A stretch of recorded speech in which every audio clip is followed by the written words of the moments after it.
অনেকক্ষণ ট্রেকিং করে অসাধারণ একটা জায়গায় আসছি। এইমাত্র হেমকটা পাতলাম, একটু রেস্ট নিব, তারপরে আশপাশটা এক্সপ্লোর করব। তার আগে দেখাই কোথায় আসছি। এই দেখেন কি অসাধারণ জায়গাটা। ওপারে মেঘালয়, একদম হাঁটা দূরত্ব মেঘালয়, আর এই পারটা বাংলাদেশ।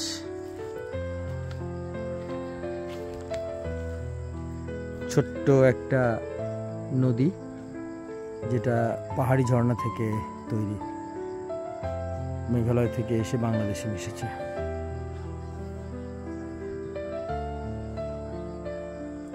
হ্যাঁ, নাম জানতে চাইলে অবশ্যই বলবো। জায়গাটা হচ্ছে রাংপানি।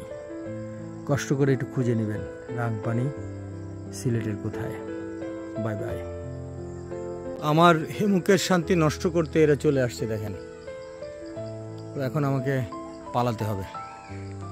পোকার আক্রমণে হেমক খুলতে বাধ্য হলাম।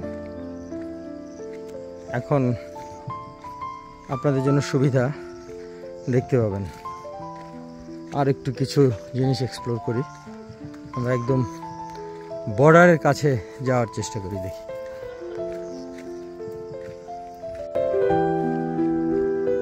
এখানকার মানুষের জীবিকা হচ্ছে এই পাথর সংগ্রহ করা এবং সেটা বিক্রি করা।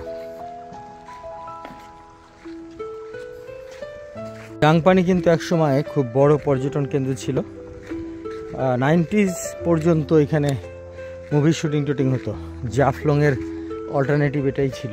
বাট এই দেখেন অবস্থা, সব পাথর খুঁড়ে খুঁড়ে, অতিমাত্রায় পাথর খুঁড়ে নেওয়ার জন্য এই জায়গাটা এখন প্রাকৃতিক সৌন্দর্য হারাতে বসেছে।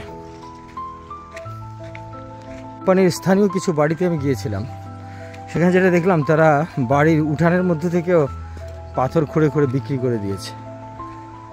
ফলে এটা রাংপানি এখন একদম বিলুপ্তির পথে।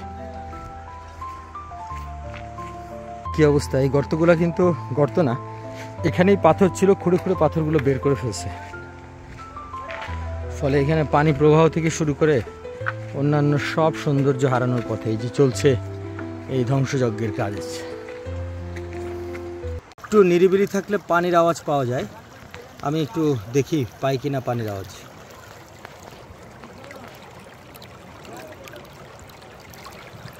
এই পানিগুলো মেঘালয়ের ওপারের ঝর্ণা থেকে ছুটে আসছে বাংলাদেশে।